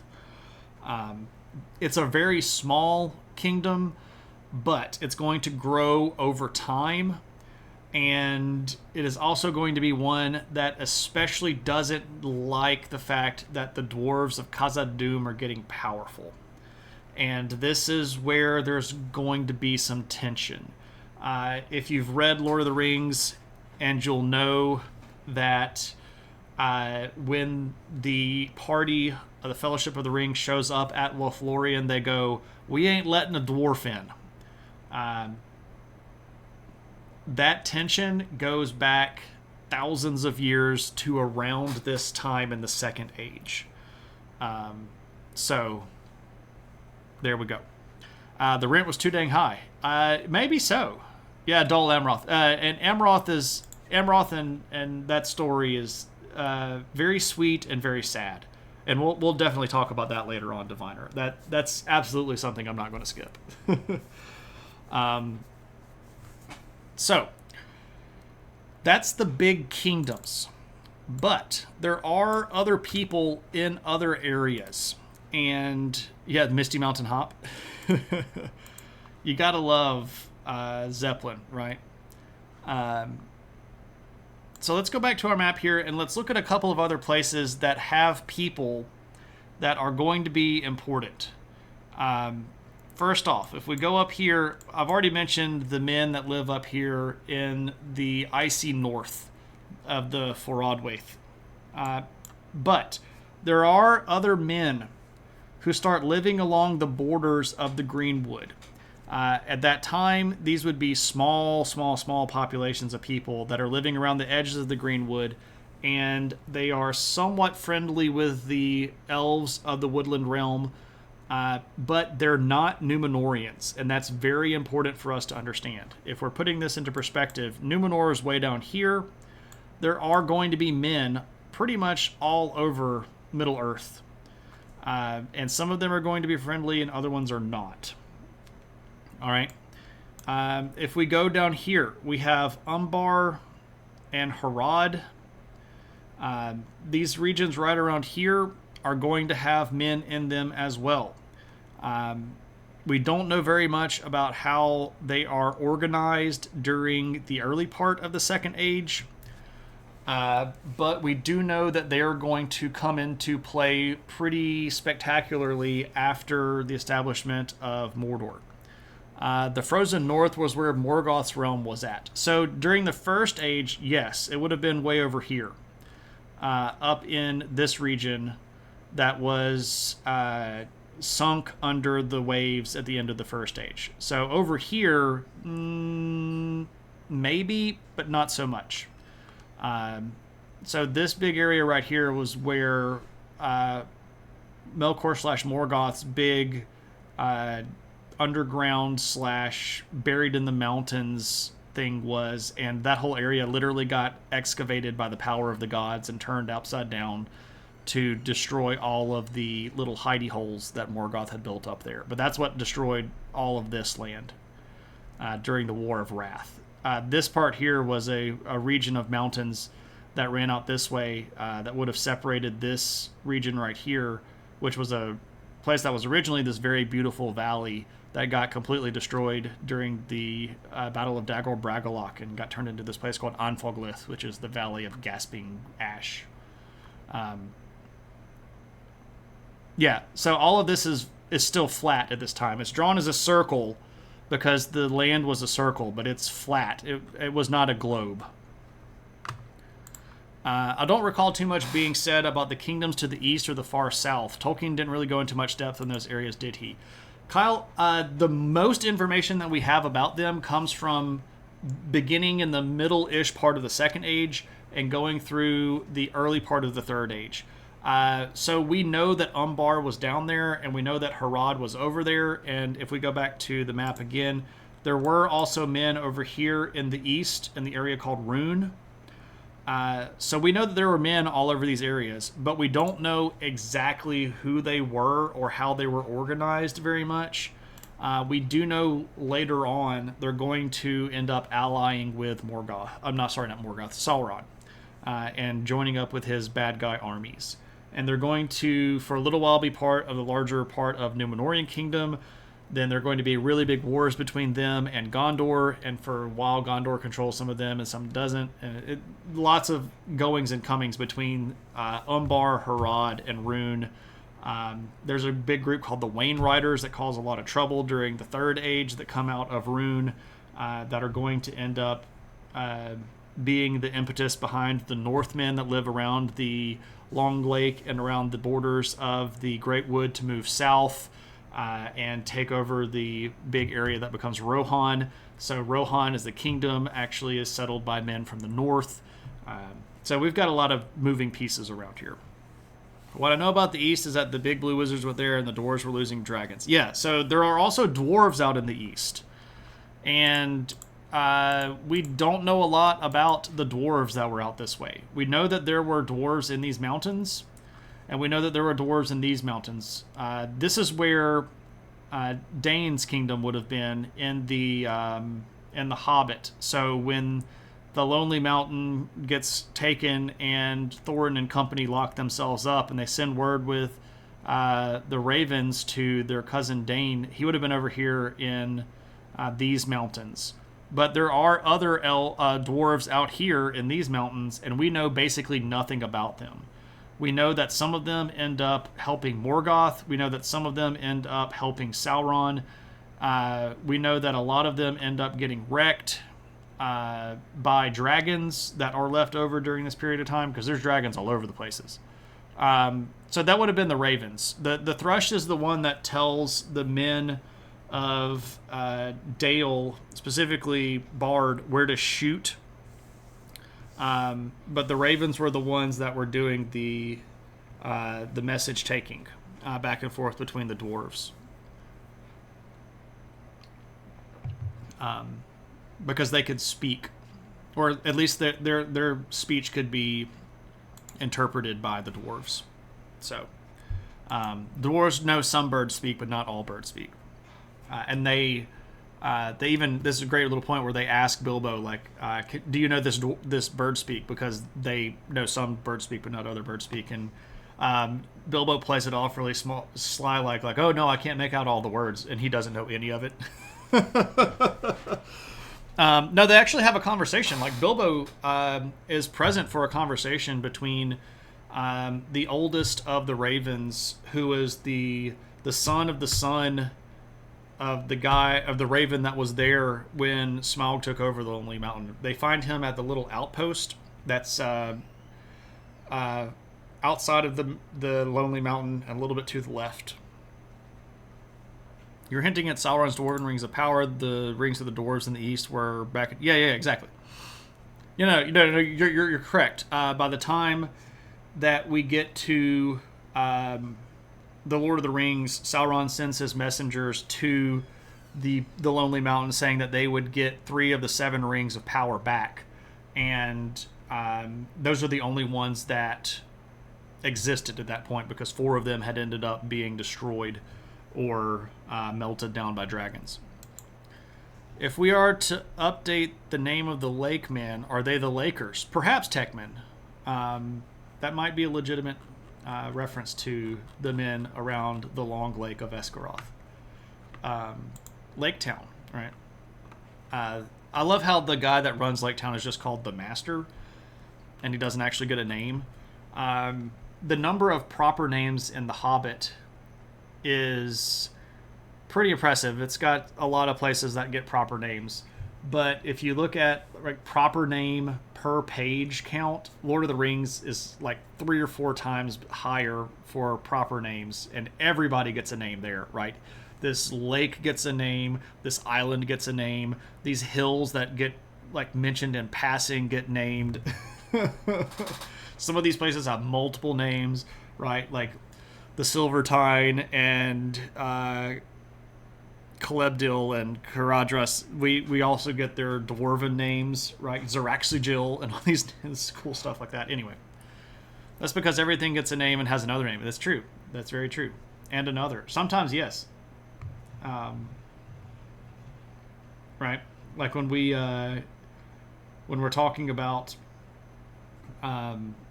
who Gandalf is, and he has like all these different names, you know, like Gandalf and Mithrandir, and Aloran is his actual name.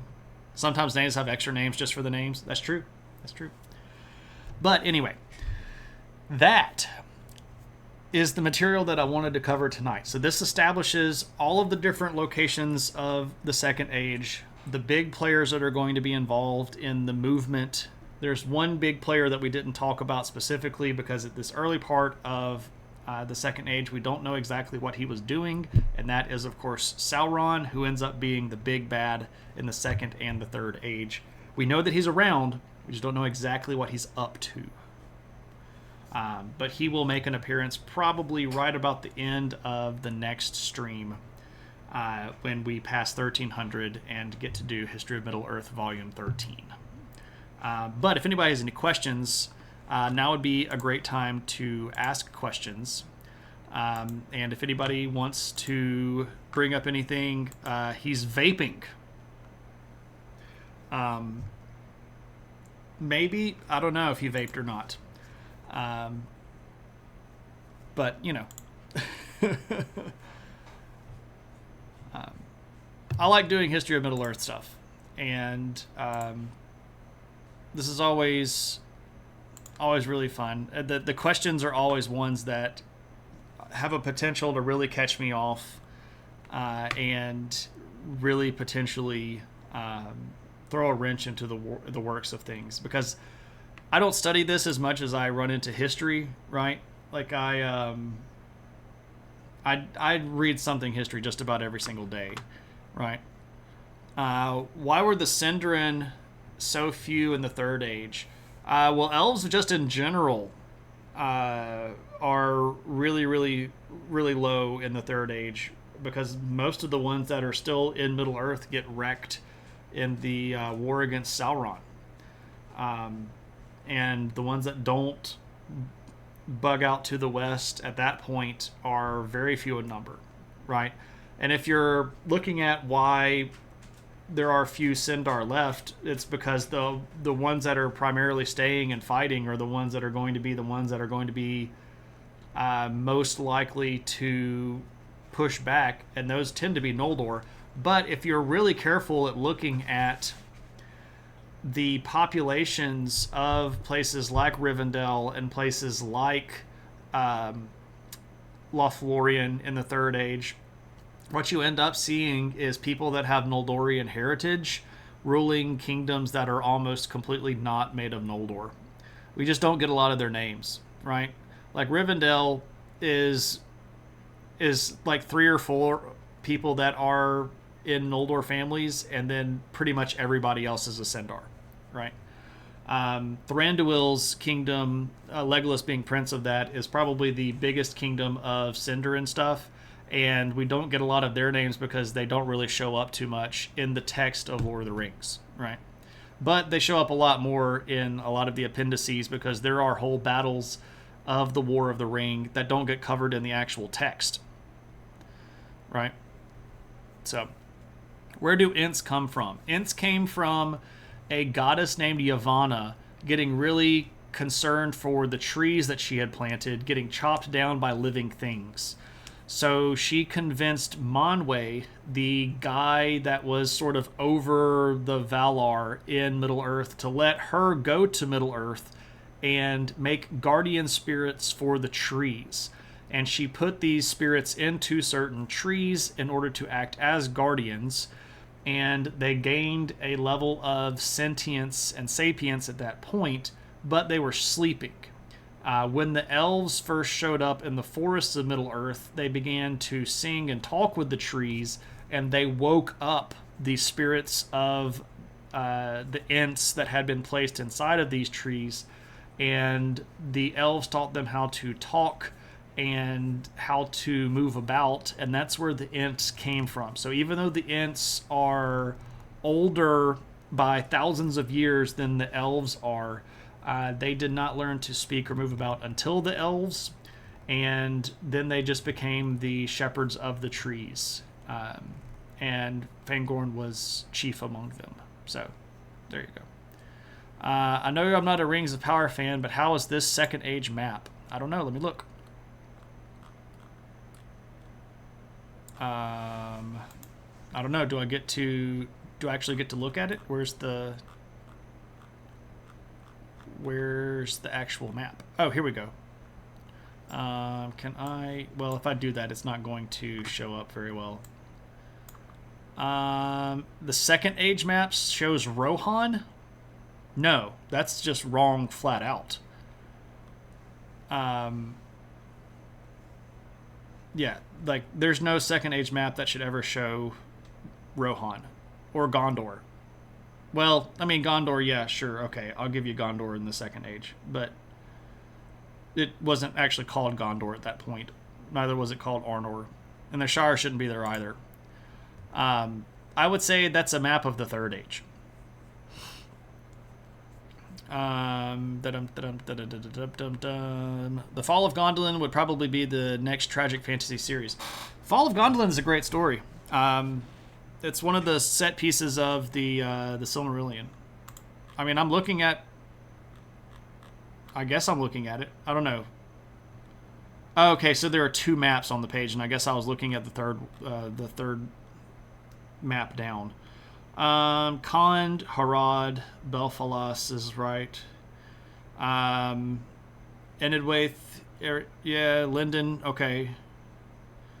Can I zoom in?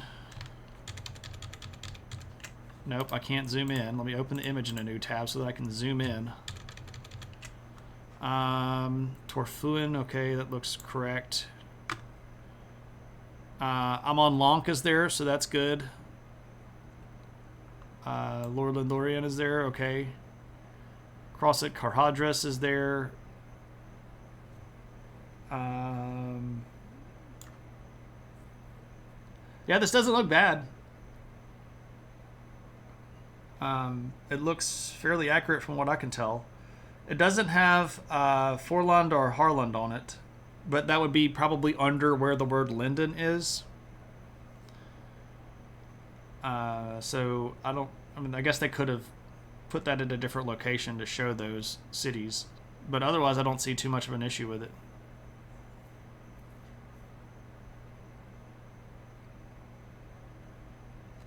Yeah, I mean, it looks okay. But there's a link to the zoomable interactive map. Ooh. Zoomable and interactive. Oh, this is Bilbo's map, yeah? Timelines? Nope, I clicked the wrong button. Okay, I can't do this on stream because I'll just be here forever just piddling around on these maps.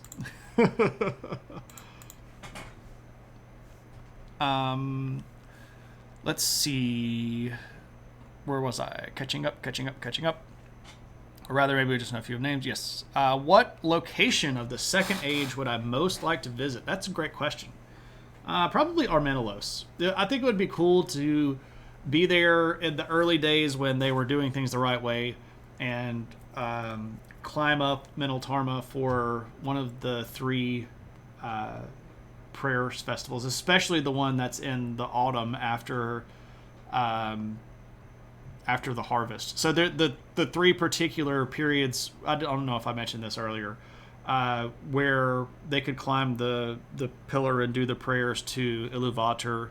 One of them was in spring, when the winter ended. One of them was at midsummer, and one of them was at the end of autumn when the harvest all got brought in.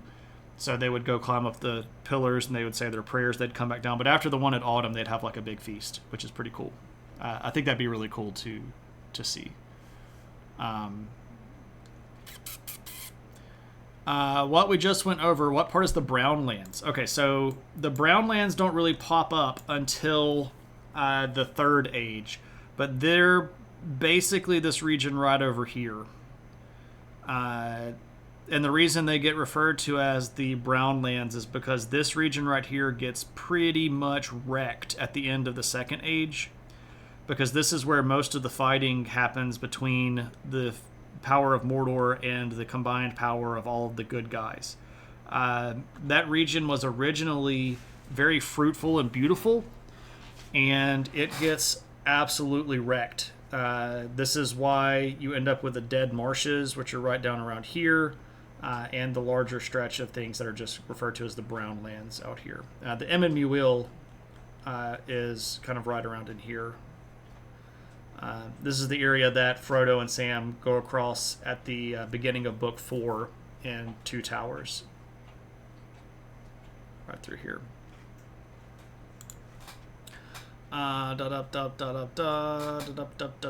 Dwarves are made with second-hand fire. Iluvatar had pity. He did, because they were originally created by Aula, and then they were given the spirit imperishable by Iluvatar when he found out. I'm really glad I did my Great Tolkien read the other year, even if I didn't get to the history of Middle-earth, so at least you have a basic familiarity with these things. Cool.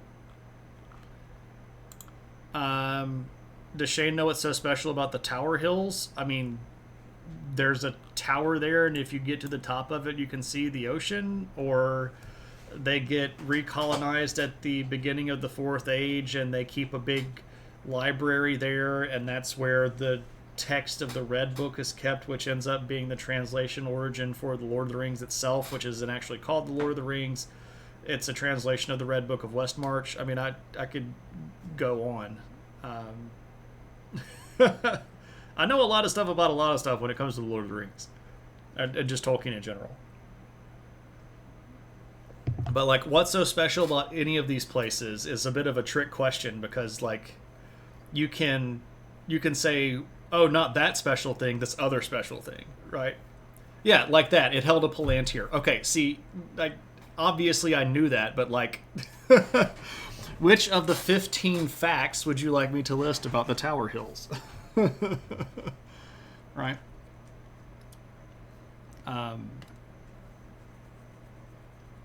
So, there we go. Okay, so I think it might be time to raid. Unless anybody has just a pressing question that they just can't get off of their chest fast enough.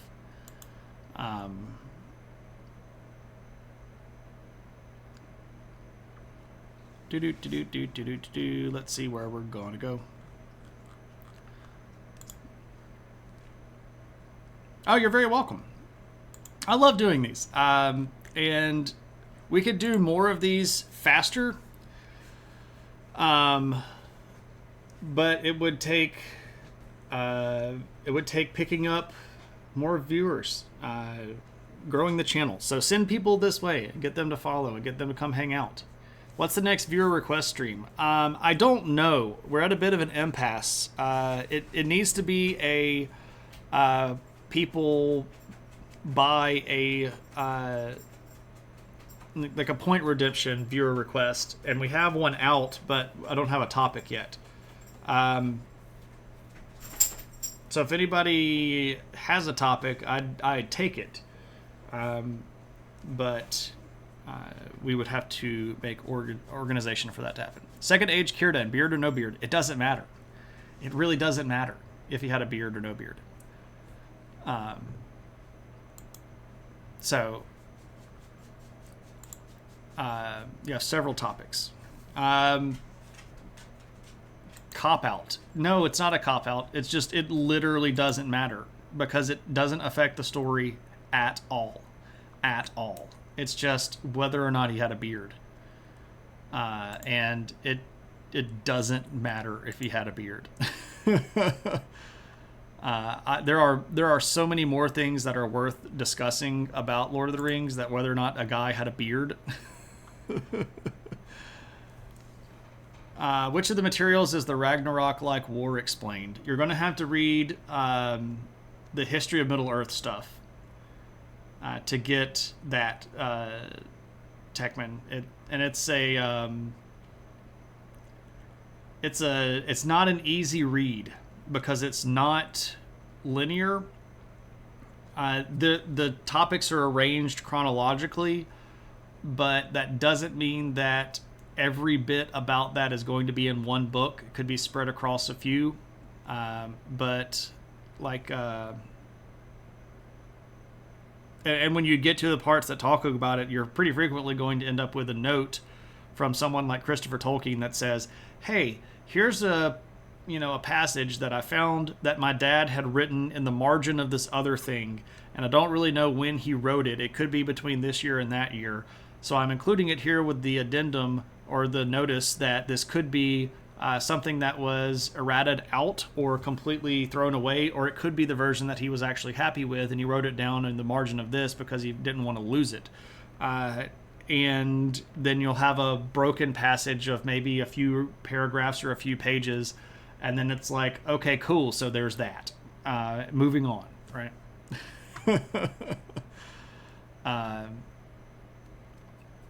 Anyway, let's go do a raid. And we will... Let me see if this is live yet. Let me get my Twitch open, and they've changed all of the raid stuff, and it's annoying.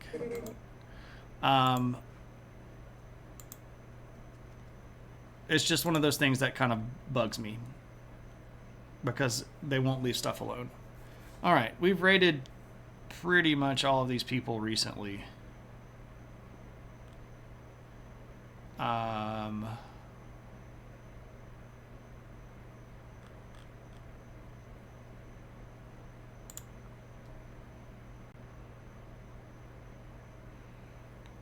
And like really recently. Maybe we'll just end. Let's just do that. Let's just call it a night. So thanks everybody for hanging out. I appreciate you coming and bringing your great questions. Did I miss something from somebody? Did I miss Beat Easel? Beat Easel. All right, let's check Beat Easel out. Be at Easel. Okay. Search. Nope. Let's go to search. Channels array. Be at Easel. And so she's a big Tolkien fan. Okay. All right. We're gonna. I think Be at Easel is running ending credits. Thank you for the boat boats, the sound bites. Yes, Be at Easel is running ending credits. Scatterbrain art. As always. You say. Okay. Let's kill that. Let's do this again. Raid channel. Search and filter. Scatterbrain art. Let's make it so. So I've never been in before, but Scatterbrain is doing Mad Max stuff, which I dig. So we're gonna go raid Scatterbrain. Snowlock is over there. So that's got to be something, right? Snowlock apparently hates me. I'm just picking. If you hear this, Snowlock, I love you too. So yeah, that sounds great. We're gonna go raid Scatterbrain art. Yellow Adventure, hang out around. And thanks for coming out and talking Lord of the Rings and history of Middle Earth with me. It's always fun to get these. So send people this way. Tell them to follow. And we can have one of these faster. So 94 more follows and we'll have another one. But until then, everybody, Take it easy and have a good one.